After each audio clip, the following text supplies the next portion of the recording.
Okay, let's take this next caller. Caller, welcome to the show. Please tell us your name and where you are calling from. Hi, my name is Francois. I have a question actually leads into the next one. The idea of Jesus, whether or not he was an actual historical figure or whether he was just a biblical figure that was made up in Nicaea, is a concept or an argument that goes on between friends of mine, both Jewish and Christian. But my question is, if he had never existed, why is he mentioned in the Talmud? Is he just mentioned as a historical figure that caused some trouble? And can you speak on what you believe he was, if there was a historical figure? Okay, awesome. Okay, Rabbi, you got that? Wow, that was a very interesting question. Let's do this. There are folks who call themselves mythicists, and they believe that Jesus did not exist. I mean, the Jesus of Christianity, a person who lived during the lifetime of Herod the Great, of Caesar Augustus Octavius, of Pontius Pilate, that person just didn't exist. Now, whenever you are looking at history and you're dealing with a dearth of information, and you want to know, did something happen? Does someone exist? It's never 0 or 10. You can't be absolutely certain of it unless it's in a book you consider to be holy. So I can't say 10 Jesus existed or he didn't exist, but it is my belief that there was almost certainly a person who lived in the first third of the first century, around whom all this mythology was created around.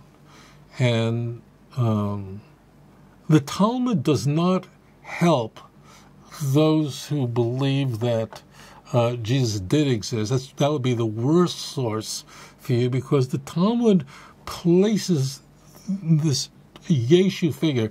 And just, I know it sounds crazy, like Jesus. Well, of course, there are quite a few people named Jesus in the book of Josephus. The name Yeshua was a very common name. Okay, so we're going to find a lot of that. So understand that there are two people who the Talmud discusses, whose name was Yeshu, and neither individual is described in a very complimentary way. But that is a support for the fact that Jesus never existed. I hope that's not complicated, and let me make it easier for you. The Yeshu that we find in the Gemara, in the Talmud, was a contemporary of Yeshu ben Parachia, meaning he lived about 100 BCE, meaning he lived during the Maccabean or the Hasmonean period. It means he lived 100 years before Christianity. And in fact, mythicists appeal to that. There's another 2nd century figure that's discussed in the Talmud. Mythicists often argue is from the Talmud that, in fact, the Christian Jesus is a complete myth. And all the figures who were born of virgins, like the mythical Romulus and all that, and that's what Jesus is. The Talmud is not a really good source to illustrate that the Jesus of Christianity existed. Now, it's only people who are not familiar with these texts and get their information off of Google might think that. It's really a very bad idea. I believe that there was a figure upon whom the Christian religion was built around. I don't think he's the most important figure in Christianity. He's certainly the most important figure of Christianity, but the most influential individual that would produce the religion we see today is not Jesus, but Paul. But I'm going to sidestep, because that wasn't part of the question. There are many reasons why I think there probably was a historical figure in the first third of the first century that was probably running around saying that, the world as we know it, the empire is coming to a close, and and it's called an apocalyptic eschatology, that God is going to intervene in history. Apocalypse, it means revelation, And eschatology is from the Greek word eschaton, which means at the end. That means people are preaching the world's coming to an end. That was, in fact, if you were a preacher in the first half of the first century, and that was not a part of your message, you might as well stay home. But that was the kind of message that would probably get you killed. That's exactly why the Romans would want to get rid of you. The reason why I come down on the side of that there was a figure who was almost nothing to do with what we find in the Christian Bible, which is just embellishments of embellishments. But the reason why I feel that there was more likely than not a figure around whom all these embellishments were created is because of a few things that we're told about Jesus, that he would come from a city called Nazareth. I mean, he's known as Jesus of Nazareth. Now, of course, Matthew 2:23 is going to invent a fictitious verse that he shall be called a Nazarene. But I'm not interested in that. What I am interested in is who the heck would come up with Nazareth.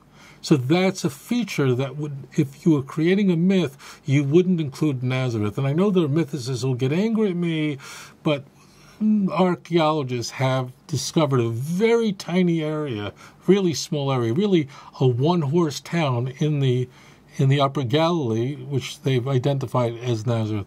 It's Nazareth, never mentioned in the Talmud, never mentioned Tanakh. It's just nothing. It's not in Josephus. It's so unimportant. Who would invent that? The other part is that the fiction in the Christian Bible points us in the direction that this person did exist, because the Christian Bible is working too hard in manufacturing, shaping plot devices that would be unnecessary if Jesus was fiction. That means there was no figure like that. For example, the effort that we find there in the entire Christian Bible, the only books that claim that Jesus was born in Bethlehem is Matthew and Luke. There's a very strange dialogue in John 7 where it's very interesting that folks go, ask the question, but isn't the Messiah supposed to be born in Bethlehem? And John, whoever wrote this book, doesn't do anything to respond to it, leaves that just like hanging out there. So we only find Matthew and Luke that are making this assertion that Jesus was born of a virgin, only Matthew and Luke in their infancy narratives. And that's all they have in common. The infancy narratives completely contradict each other. When I say contradict, I don't mean this in a picayune manner. I don't mean like the contradictions we find in the Passion narratives, which are very elaborate, and I discuss extensively in Volume 1 of Let's Get Biblical. This is just two different stories, and they're not compatible with each other. The point is that whoever wrote the book of Matthew, it's not that he worked hard, because it's almost certain that Matthew was, whoever wrote this book, he doesn't identify who he was, whoever wrote what we call the book of Matthew was collating information. We know he was taking almost the entire book of Mark. We know he was taking another source that's been lost, we now call Q, incorporating that. And then he's taking oral information in his community, and I said his because women in the first century were almost certainly illiterate. So you can be virtually certain that all the writers were men. And he was a highly literate Greek-speaking Christian, and he coalesces all traditions that had developed in his area. It augments Mark somewhat, because Mark does have some awkward expressions, and he's going to adjust Mark slightly. And Matthew is going to then put together what we have now as the first gospel, and we have this infancy narrative where Jesus' family is from the city of Bethlehem. Jesus is born in Bethlehem, not in a barn, not in a manger. He's born home, okay? And then the family, now what Matthew has to do is He's got a problem. Everybody knows Jesus from Nazareth. No one knows anything about Bethlehem. So he's got to figure out a way to get the family and Jesus to Nazareth. How does he do that? He wants him born in Bethlehem. Why? Because he wants Jesus to be born in the city that King David was born in. He's going to rip a passage of Micah chapter 5, verse 1 or verse 2 in the Christian Bible, corresponding to Matthew 2, verse 6. I can't go to now, it's beyond the scope of this show. You go on YouTube, well, I have many shows on this. But the point is that Matthew has a problem. The problem tells me that this is a real person from Nazareth, born in Nazareth, and was from Nazareth, but he's got to figure out a creative way to get Jesus to be born in Bethlehem. And what he does is that the family, in fact, is a family from Bethlehem, and then what happens is ultimately Herod the Great becomes aware that the King of the Jews, the Messiah, is born in Bethlehem, and the family has to run for their lives to Egypt, which is beyond the jurisdiction of Herod the Great, and they remain there until the death of Herod. But then, when it's time to return home, they want to go back to Bethlehem. Why go anywhere else? And this is where Matthew's infancy narrative gets interesting. And that is an angel appears to Joseph and tells him, you can't go home. Why? Because, I'm paraphrasing, because Herod's son, Herod Archelaus, was a psychopath, and he was. He was crazier than his father, and his father was very crazy, and Herod Archelaus was a nut job. In fact, he was such a nut job, he was so violent, that ultimately the Romans removed him from power, and he was over Judea. Now, to be that crazy that the Romans say, you're too big of a nut job for us, that tells you who he was. So the Christian Bible is using historical, just like Shakespeare used historical, Henry VIII, or whether you go to a Connecticut Yankee in King Arthur's court. They're using historical figures and so on, personalities. So he has the family go down to Egypt and remains there, and they can't go back to Judea, which is where Bethlehem is. For those who don't know this, Bethlehem is almost directly south of Jerusalem. By car, it's 10 minutes. By walk, today, it's very close.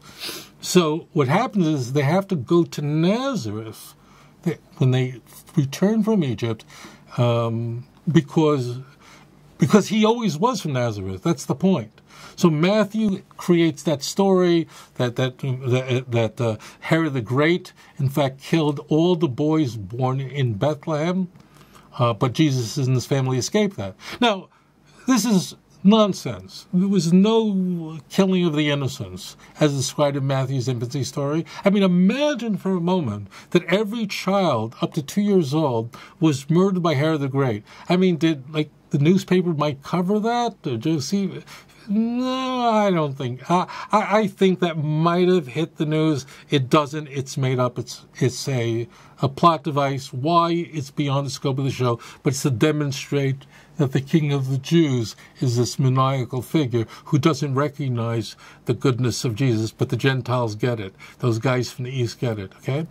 Luke, just this one point, also, of course, knows that Jesus is from Nazareth, but he's got to get him to Bethlehem as well. Now, again, it's not like Matthew, whoever wrote Matthew or Luke, is going like this and coming. These are stories that develop over time, and you could see, just trace in the Gospels, how the story of Jesus improves and his status improves from an adoptionist Christology of Mark to the incarnation theology found in John. So there's a clear, you can just draw a line and mark the transition of what does Jesus' sonship mean, and when did he become God's son? Okay. Luke does it the other way. I'll do this just really quick. In the book of Luke, the family is from Nazareth. In fact, Luke has to place Jesus' birth 10 years later than Matthew, because Luke has to have Jesus' birth coincide with the removal of Herod Archelaus and the Syrian governor of Syria now controlling Judea as well. We know when that happened. That's in the year 6 CE. So therefore, Luke has the family from Nazareth. That's where they begin. They don't start in Bethlehem. There's this census of the empire, but for some reason, everybody has to return back to their home, their ancestral home, city, that their families lived 1,000 years ago. If you had to go to where your family lived 1,000 years ago, where would you go? Okay, so this is ridiculous. Romans didn't care where your ancestors lived 1,000 years ago. You don't have to go anywhere. I mean, there's censuses done in the United States for all sorts of reasons. You're not supposed to be moving anywhere. It's census takers that move. So the story is concocted. It just didn't happen. But for some reason, Joseph, of course, is from the house of David, so he has to go back to the city of David, to Bethlehem. So they started in Nazareth. They make their way down to Bethlehem, but they're not from Bethlehem, as Matthew. And they go, is there a inn, a La Quinta, a Hotel 8, what something? There's no room at the inn. That's a totally opposite story of Matthew. Why would you need an inn if you're from Bethlehem? So ultimately, Jesus is born in a barn, in a manger, where horses eat from, and where barn animals feed from. And then, after his birth, so there's no Egypt in Luke's story. In fact, it doesn't work that way. In Luke's story, after 30 days, 30 days, not from the time Herod the Great dies, and then you have Herod Archelaus until he goes. That was a huge amount of time. After 1 month, the family then leaves Bethlehem. They will go north to Jerusalem, where they stop. Again, Jerusalem and Bethlehem are very close to each other. They're both in Judea, meaning the tribe of Judah, south of Jerusalem. And Mary then brings the requisite sacrifice for having a child, and then the family returns to Nazareth, where they were originally from, and that's where he's raised. And in fact, in Luke, we have the only story of Jesus' youth where the family visits Jerusalem when he was a kid. Now, they're both working hard, or the communities is important. It's not like Matthew was sitting there and going, he was like this master storyteller.